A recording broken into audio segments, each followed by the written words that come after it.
we can prioritize with the time that we have. Kyle, thanks for stopping by. What you say? I thought JQ said I was muted. Oh, I was just thanking you for stopping by. I was being nice. Robin, that's a great introduction. You want me to be nice to you today, huh? Yeah. Hey, why y'all people ain't got your mics on? It's too early in the morning for y'all? I mean, your cameras on? It's too early. Y'all got your cameras on? Yeah. Turn your cameras on. Don't ask me a question. Up, Will, you smart. Don't ask me a question if you ain't got your camera on. Yeah, I don't know who you are. Yeah, I need to see faces. Yeah, there you go. Yeah. If you ain't got your camera on, you ain't asking me a question. There you go. Yeah, there y'all go. See? Listen, we're going to do this. We're going to act like we here together. Yeah, I don't care that hair, Aaron, that hair look terrible. I mean, you can do to fix that right now. Don't worry about it. It's cool. Josh, all right, let's get going. Hat.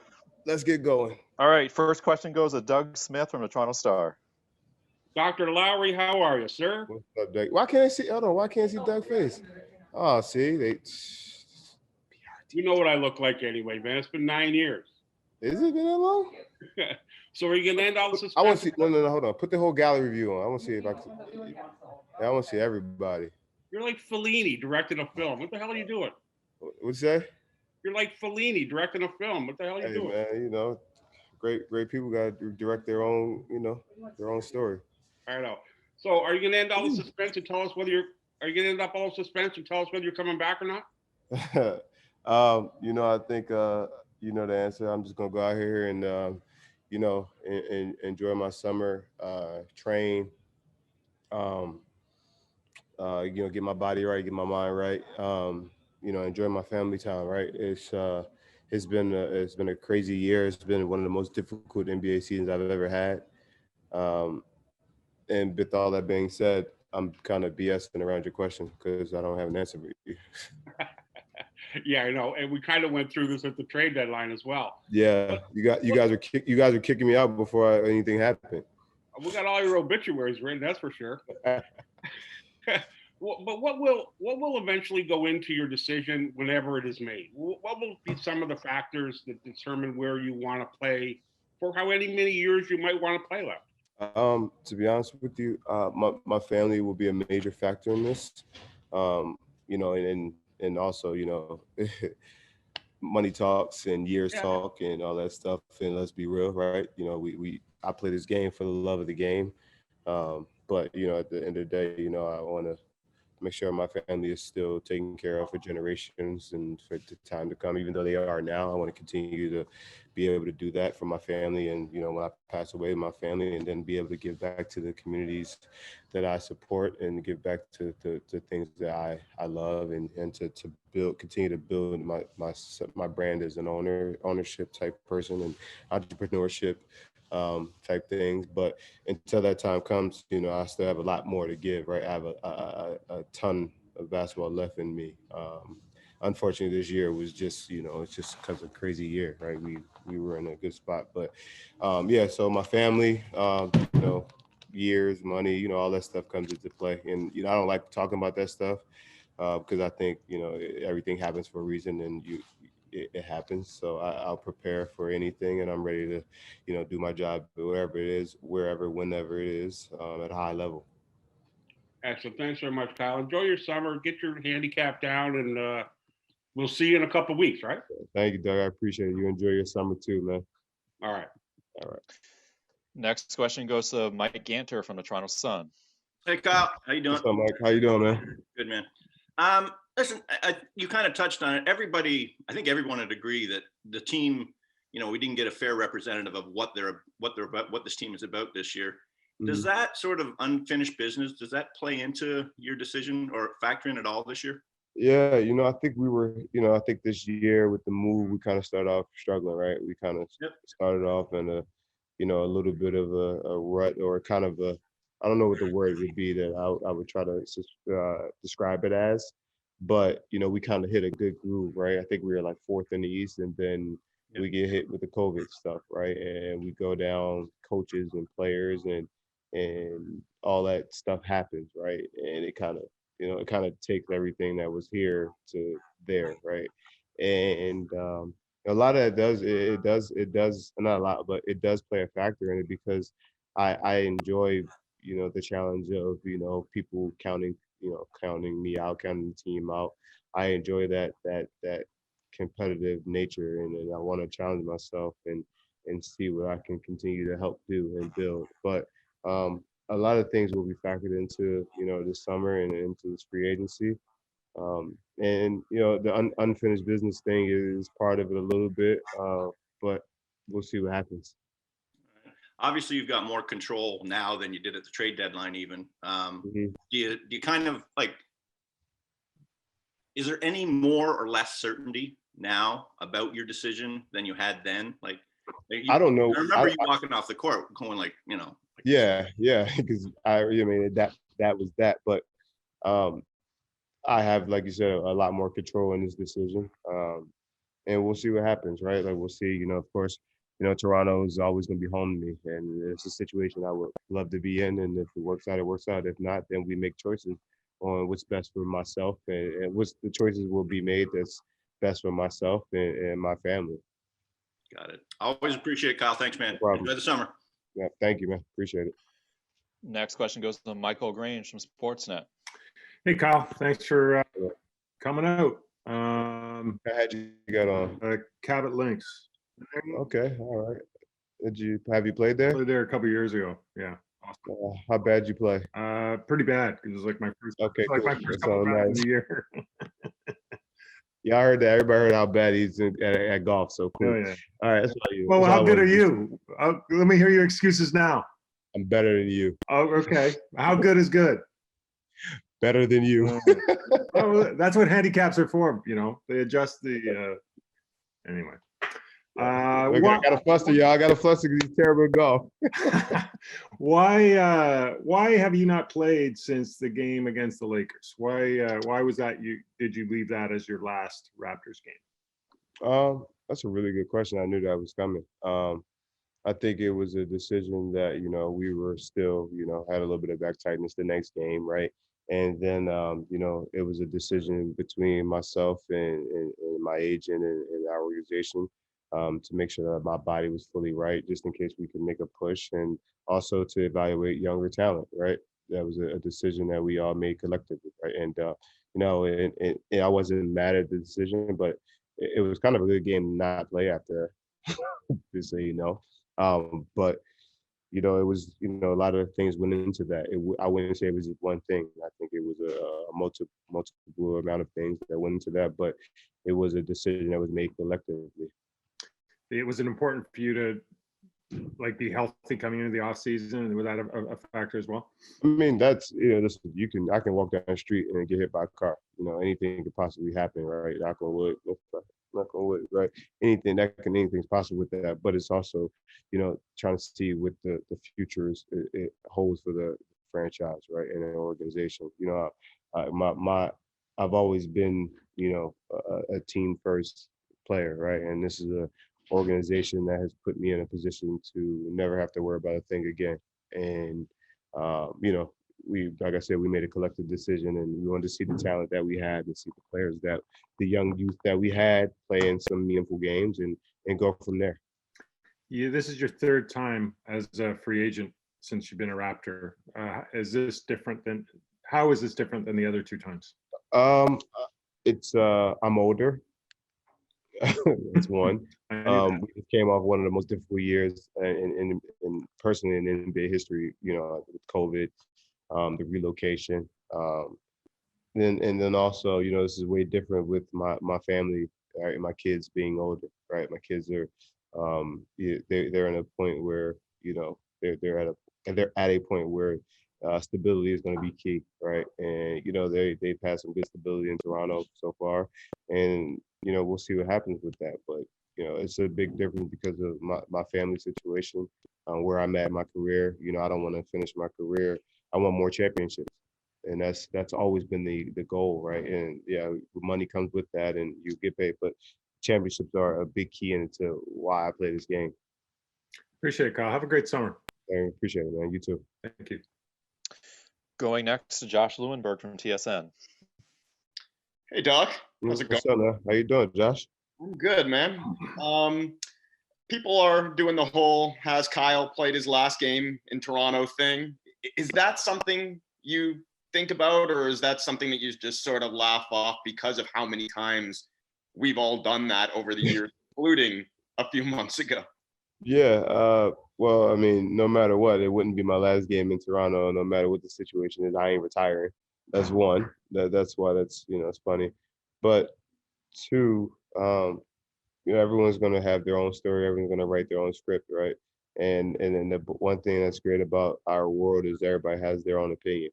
All right, that's the one good thing about our world. It's a bad thing also sometimes, but everyone has their own opinion, and it's a good story for people to write and to have fun with. But we'll see what happens, right? No one knows what the future holds. No one knows what comes, with the next day. We all just have to live it every day and every moment, and that's important to just take it day by day and minute by minute, hour by hour, and live our lives like that. But it's a cool story to write for people. I just hope they make me look really cool.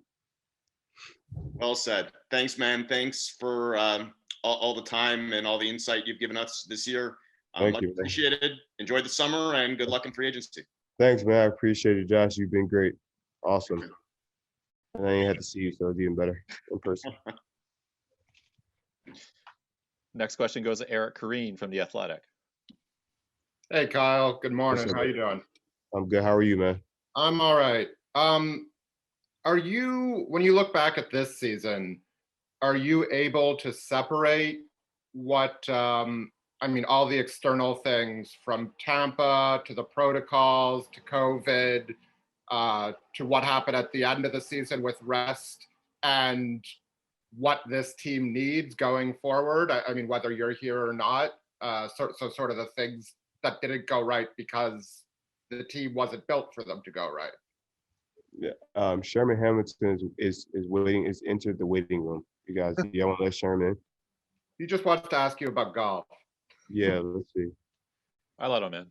Sherm, you get in, Sherm? You're late.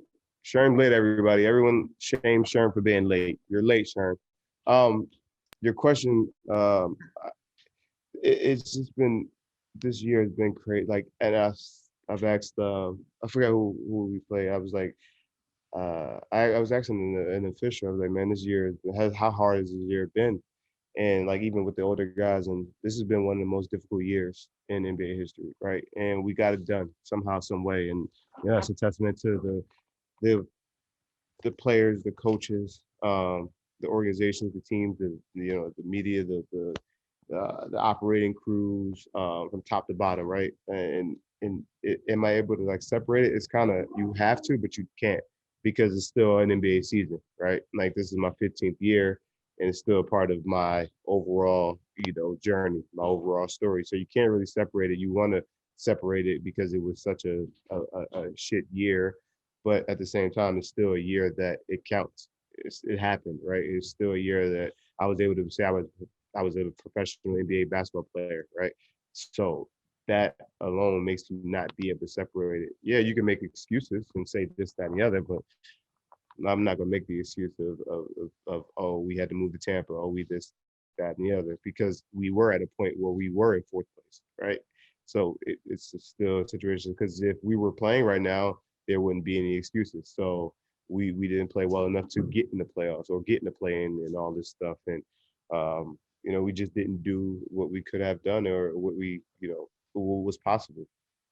And unless you walk in like a Celtics uniform or something, your ovation in Toronto, whatever that is probably going to be pretty good.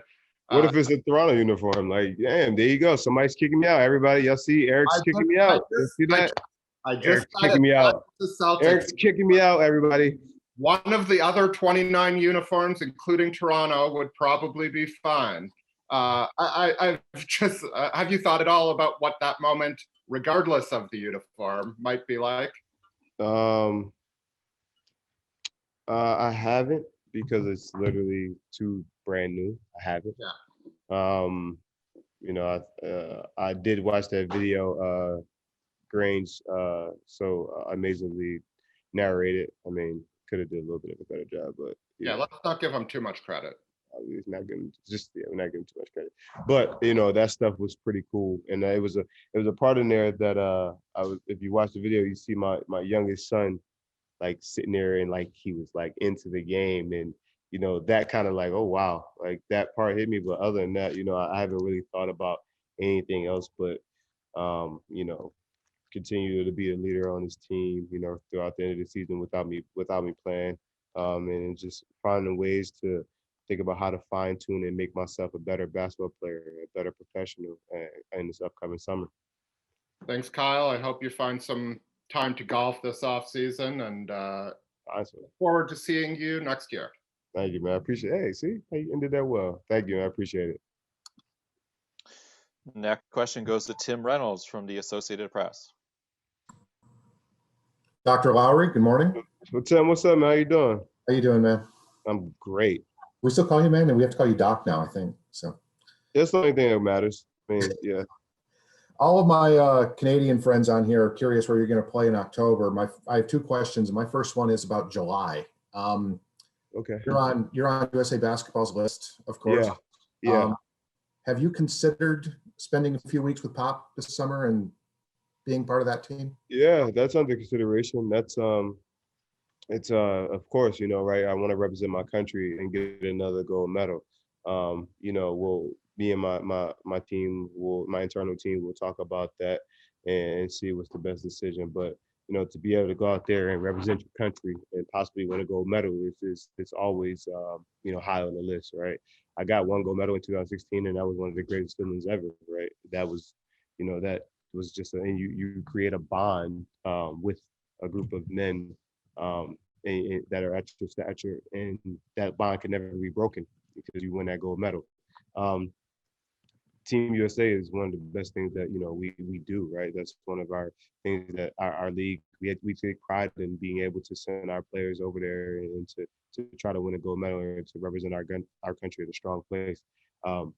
So yes, I have considered it, and I will think about it. And if the pool, I don't think we're having tryouts, so I think they'll make the calls and say, hey, we're choosing you, and like I said, me and my internal team will talk about that, and we'll figure that out in July when that time gets closer.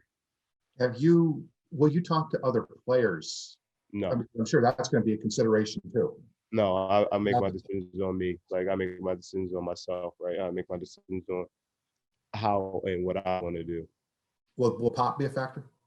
Yeah, I mean, who wouldn't want to play for one of the greatest coaches in basketball history? Like, and I have a little bit of a good relationship with him, but by playing against him for a long time and spending a couple weeks with those guys a couple summers ago, and he's a great man, great coach in general. So to be able to have an opportunity to sit around him and learn from him and be coached by him would be a very good thing.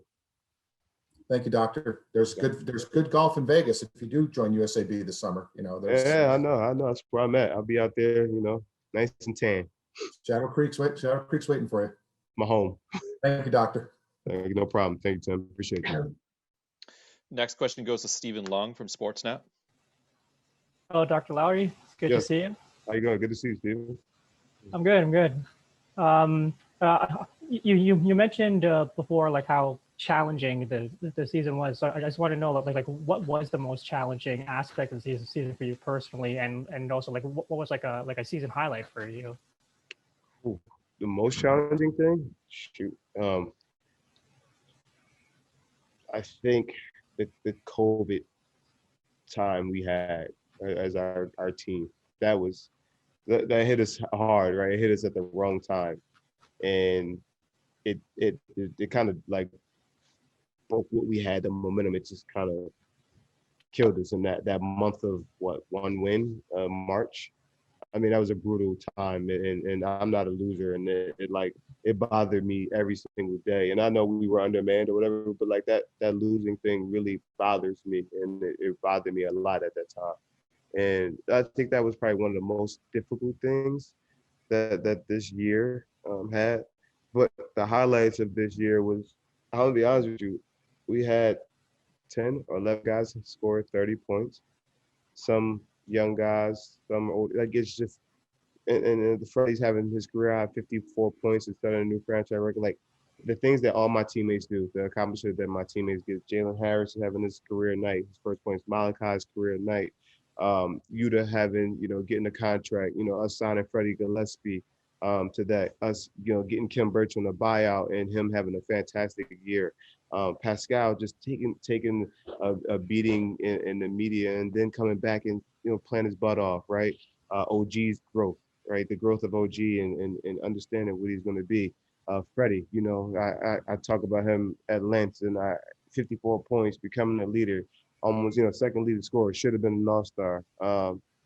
Who else? Stanley Johnson, right? A guy that was a high pick, super high, highly touted, had to hit down low, hit kind of low, and then come back up and to finish the season the way he did. Like, just being able to see the growth of everybody in our team, right? And Gary coming over, having his career night, and Rodney Hood, just, all the small things that my teammates have done is always a highlight of my personal season. What I do personally, it don't matter to me.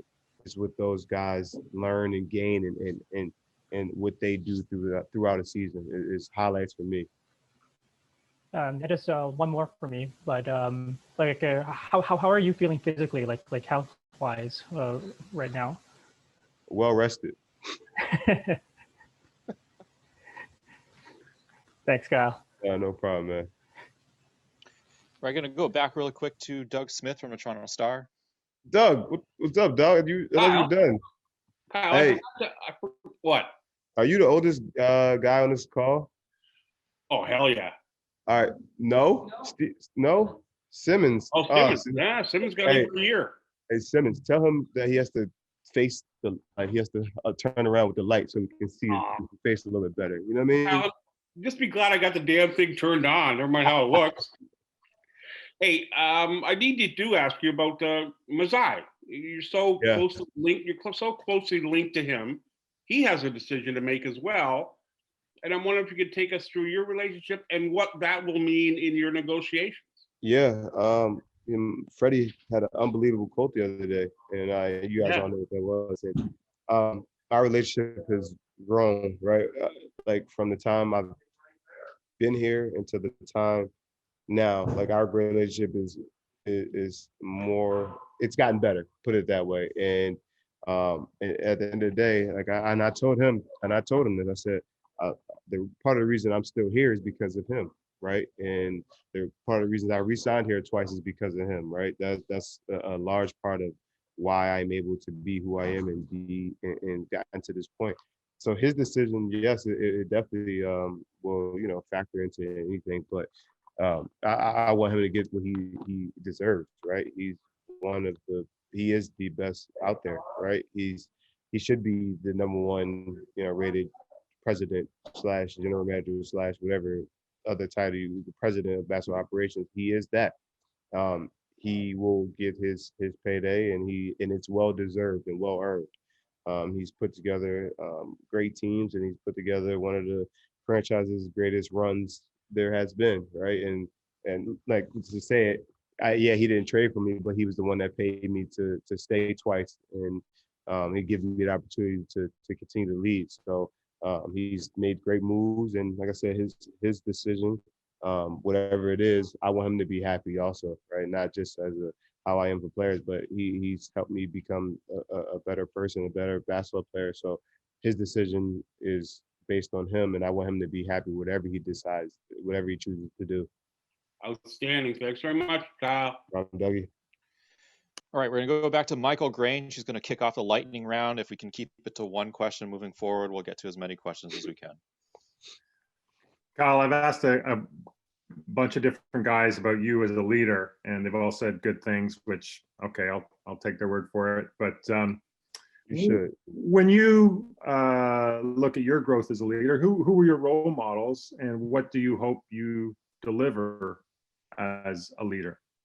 I mean, my story, you guys, I was fortunate to have Alvin Williams, right? And before I even got to the NBA, be one of the guys who he would pick me up and from school and take me to my house and take me where I was going to that night, to be able to play against a guy like him and to know him and to have him as my I would say original, mentor, right? And then I got super lucky to be drafted by Memphis and to have Damon Stoudemire on that roster and to, talk me through a lot of stuff and tell me to really just stay patient and continue to work and to always support me. And you guys know how you guys know how I feel about Damon and just that. And then I was fortunate enough to have Chauncey Billups and the Tyronn Lue, who are coaching the Clippers together now, be those guys who were still playing and was able to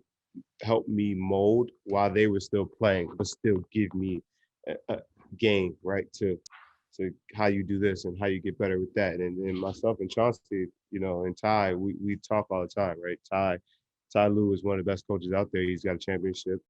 He's leading teams, and Chauncey, starting his transition from the television to the coaching, and he's like, those guys still talk to me about life, and I still talk to them about life. I got lucky, man. Like I got lucky to have 4 guys like that who I can call mentors and the guys that I look to them as leader, as men, right?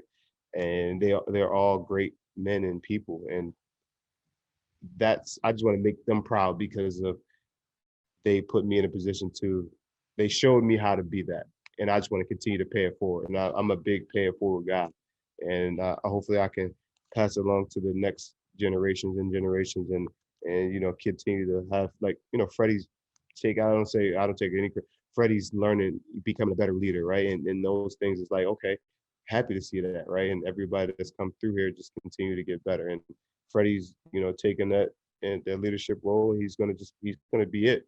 He's gonna be it. Thank you, Kyle. Take care. Right, gonna go next to Aaron Rose from SI.com. Hey, Kyle. What's up, man? Well, we have no haircut. We have no barbers here right now, or golf. So that's the excuse for my hair. Oh man, put a hat on.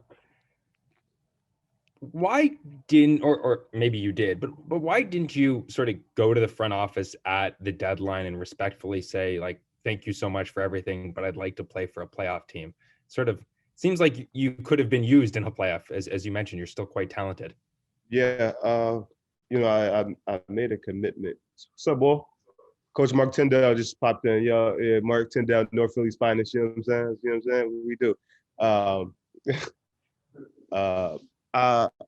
One is I started the season off and I got to a point where I was like, I want to be with these guys and I want to finish the season out with these guys. And I want to try to make a push and I want to continue to push and try to make this, make a run for a championship.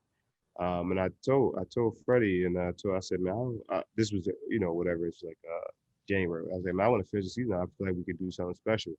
And then when COVID hit and we kind of went down and I basically was like, I'm a man of my word and I'm not going to force anything. And I trust the decision making of Bobby and Masai, right? And they decided not to do it. And there was a reason they chose not to. And Masai gave you guys that reason on why he didn't. And as a man, I respect it. And I understand that he was in open communication with me about it. And I'm not that guy. Like if I want, I'm going to go out there. I said something in January that I truly believe, and I stuck with it. And like I said, those guys had the final decision, and they made the call not to. Right? I roll with what they've done the last 8 years. I mean, I haven't been happy about all the things they've done, but I roll with it and figured it out. I thought you were North Philly's finest. Yeah, man, it's a bunch of us. All of us that make it out is North Philly finest. Thanks, Kyle. No problem, man. Gonna go next to William Liu from Yahoo Sports Canada. What's up, Kyle? What's up? How you doing, man? I'm doing well. I don't mean to make you feel old at all. What I want to ask is... Yeah. Anytime you start a comment off like that, shit. All right, let's hear it. All right. What I was going to ask is, Sue Bird gave a great quote the other day. She was talking about her teammate. It was a rookie, but her mom shares the same birthday as Sue, right? And Sue's still at an elite level. You're not that old yet, don't worry. But you're seeing it with Tom Brady, LeBron, CP3, even in tennis and stuff like that. Guys are still elite at older levels. What do you think has gone into that? Like, what do you think has changed that sort of trajectory that where people don't really age out in the same way as we normally used to. Sue's my homie, and Sue's still, she's incredible, right? Her and Diana, they're still incredible. I think Diana had a game winner the other night, right? And watching the older Tom Brady, Vince. Don't forget about Vince. Vince was still doing it, right? Vince was still doing it. CP, Braun, Rafa Nadal, right? I just watched the 60 Minutes on him again, and I think, and I said this, I think of my last contract, is that the technology and the training and the preparation, the nutrition, the mental, the weight training, everything the technology has changed, right? The technology has grown and changed. And I see this stuff all the time, like, age is definitely a number, but the way people take care of their bodies, the dieting, some people, I think Chris is a vegan, right? He's plant-based rather. And, like, people are always consistently changing, and technology's gotten better throughout time, right? And I'll be honest with you guys, like, I would tell you, if I felt old, I feel great, right? I feel amazing. I feel still like I'm still a young spring chicken. Yeah, my age may not say that, but I still move and shake like I'm a young spring chicken. I still can do this thing at a high level. And just the preparation of the bodies and the mind and the technology has changed throughout the last 20 years or whatever, throughout the last, every year in history, everything just continues to get better. And I think older people, not even older, but I think the human being race is just gone and learned and continue to go and evolve and adapt to it. Like, that's why we're able to stay at a high level, because, it's not oh my God, it's off season, I'm not doing anything for whatever the whole summer. It's okay, I'm gonna take a week or two off, and I'm gonna work on my body. I'm gonna get a new PT. I'm gonna get a new weight trainer. I'm gonna do this. It's just the thoroughness of the world is changing. I think athletes are evolving, and they're spending more time attributes on their body. All right, Kyle. Thank you. All right, cool. Gonna go next to Vivek Jacob from Complex Canada. Hey, Dr. Lowry. What's up, man? How you doing, Vivek? I'm good. What's the most unique Tampa experience that you've had outside of the basketball court and outside of the COVID protocols? I was about to say unique. I was about to say bambooed at home.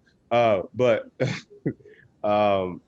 outside of Tampa, listen, like outside the basketball court, Tampa has been unbelievable. They showed us love. They showed us a lot of support, and they let us come into their city and basically use their city as a home base. So for them, a city to do that is pretty cool. And I think the most unique thing is we helped bring a championship here. It wasn't just Tom Brady, it was us. No, it's been cool, man. The city's been awesome. Thanks a lot, Kyle. No problem. Next question goes to Raphael from Radio Canada. Hi, Cal. You mentioned the importance of winning championships again and parts of your decision. How far do you think that the Raptors are right now from getting back to that championship level, especially with a young spring chicken like yourself back on the team? Yeah, I think that the organization, the team is still there. It's still playing at a level. It still can play at a level of championship level, right? I need to add a couple pieces here and there, but with the leadership and the coaching staff and the players that the team has, it's not far off. And it's only one champion, right? Every year, it's only one champion. There's only one team that gets to that level, and I think the leadership of the organization, the players, they're in good hands, and to be able to make a decision on how or what this piece would look like, or what is needed to get to that championship level again. And I feel this, to be honest with you, before the COVID thing, I think we were hitting a good stride to still get there, right? Last year we lost in the bubble to a great team in the Celtics, and they beat us in a 7-game series, and our confidence still was building off of that.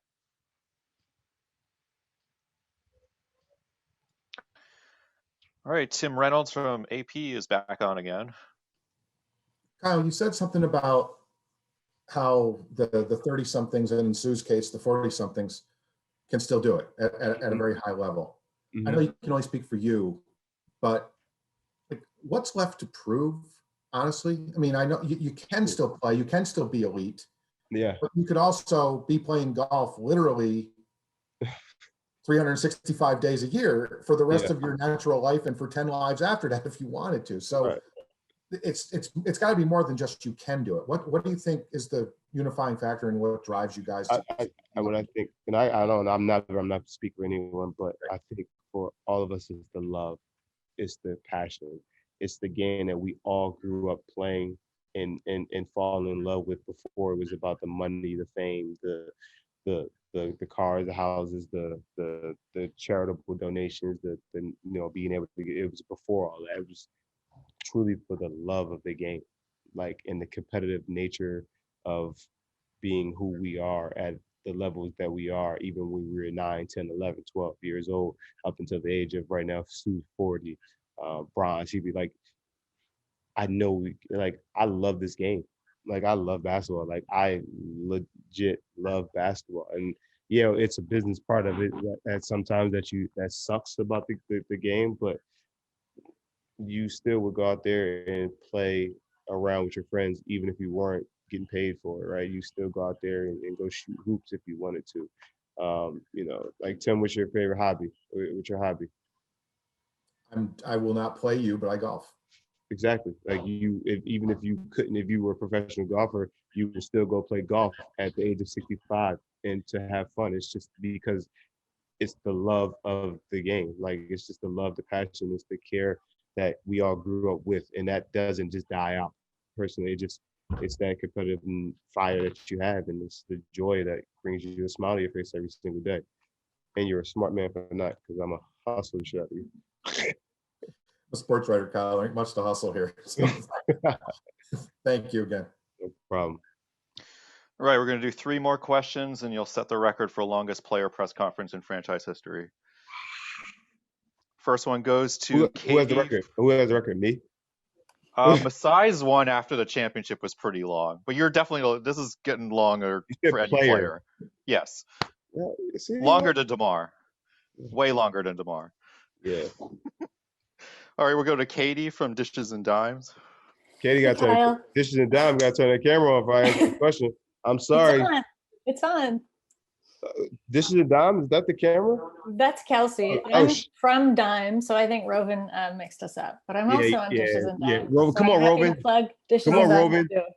Come on. It's all Rovin's fault. It's all Rovin's fault. Yeah. Well, thanks for setting the record with us and for taking all these questions. But I did want to talk about you've talked about what it's meant to you to have so many leaders in your career. And we've heard from your teammates all season about how great of a leader you are. And I think in these last availabilities, we've heard, especially from the newer guys, about how much it's meant to them to have you as a leader. So I was curious how you think the growth and the challenges that you've experienced in your career so far kind of prepared you to be a leader, especially in a season with as many up and downs as you've said as this one. Right. Growing up, you got to find your own way. You got to be protective. You got to make sure that you don't put yourself in a position to fail. So that started leadership when I was a child, right? Not going out and hanging out in the street corners and hanging out with the wrong people. But throughout the basketball career, right, my rookie year, I broke my wrist. I was out. Draft party, they draft Mike Conley. Right, so you great draft pick, by the way. Hall of Famer. My guy, my man. And you understand that. All right, okay, this is a business, right? You can't not be a professional. You gotta go out there and do your job at a high level. And who you are naturally is not. I know who I am naturally is not a guy that's gonna pout or anything. I'm gonna go out there and do my job. And I'm not per se a vocal leader all the time, right? I understand the game, and I've learned throughout my own personal mistakes, and that's why I try to help, right? That's why when you have kids, you try to tell your kid, don't do that, because you've already failed at that, you already messed up, so you just try to continue to help everyone else after your own mistakes and your own failures. The being a leader that I am is just I went through so many trials and tribulations early in my career, and people saying this, that, and the other, and I just wanted to continue to know who I am, true to myself. And I've always stayed true to myself. And at the end of the day, the truth comes to, the light, right? It always does. And who I am, I've never changed who I am as a competitor, as a man. I've gotten more mature, and I've gotten just stronger mentally to know that who I am is always the right thing to be, and being a legit man, right? Jay Wright told me, we don't care about your basketball talents. We care about how you leave this campus, and leaving this campus as a legitimate man, a man that says, I made a mistake, or that's my fault. I'll take that. I'll take on that, and not take, you don't need the credit for it. You take on the shoulders of, yeah, that's me. Put that on me.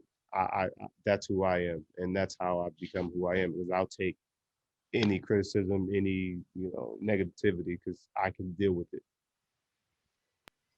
Thank you, Kyle. No problem. Going to go next to Yoko from Sport Graphic Number. Hello, Kyle. Where's Yoko? Here. Oh, what's up? Hi, Yoko. How you doing? Hi. Good. How are you? Hi. Good. How are you? Utah was here earlier today, and he was talking about how much he learned from you.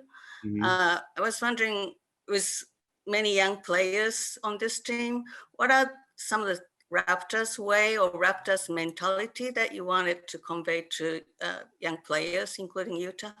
Well, I think the Raptors way is continue to work, always work, and keep things, get your player development and take care of your body. One thing about our team is we keep things tight, right? We want to see everybody successful. And when you have a winning organization, a winning franchise, you want to continue to keep that going. And that's hard work. That's dedication on, your craft. That's being able to be taught, being able to be coached.